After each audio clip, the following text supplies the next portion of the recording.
Hi everyone, welcome to Pugalni Chains. இன்னைக்கு நம்ம soft silk saree collections தான் பார்க்க போறோம். இந்த மாதிரியான மயில் டிசைன் உருவம் போட்ட soft silk saree collections தான் பார்த்துட்டு இருக்கோம். இதோட சாரியோட பல்லு டிசைன்ஸ் பாத்தீங்க அப்படின்னா ரொம்பவே கான்ட்ராஸ்ட் பல்லு and rich பல்லுவா கொடுத்திருக்காங்க.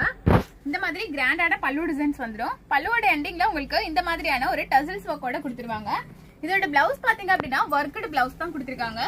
காட்டன்லயே உங்களுக்கு ஒர்க் பண்ண மாதிரியான ஒரு பிளவுஸ் டிசைன் தான் கொடுத்திருக்காங்க. சாரியோட பிளவுஸ் பாத்தீங்கன்னா இந்த மாதிரி வந்துரும். நெக் பேட்டர்ன் இந்த மாதிரி கொடுத்திருக்காங்க. ஒரு சின்னதா ஒரு ஆரி வர்க் வந்து கொடுத்திருக்காங்க. ஹேண்ட்ல பாத்தீங்க அப்படின்னா குட்டி ஒரு எம்ப்ராய்டரி டிசைன் கொடுத்திருக்காங்க. சேம் இந்த சாரியோட பிளவுஸ் இது. இதோட கலர் ஆப்ஷன்ஸ் எல்லாமே நல்ல கிராண்டான கலர் ஆப்ஷன்ஸ் இருக்கு. இந்த சாரீஸ்லாம் உங்களுக்கு வேணும் அப்படின்னா ஸ்கிரீன்ல இருக்கிற வாட்ஸ்அப் நம்பருக்கு மெசேஜ் பண்ணி உங்களோட ஆர்டர் பிளேஸ் பண்ணிக்கோங்க. நம்மளோட சேனலை சப்ஸ்கிரைப் பண்ணல அப்படின்னா மறக்காம நம்மளோட சேனலை சப்ஸ்கிரைப் பண்ணிக்கோங்க. Facebookல பாக்குறீங்க அப்படின்னா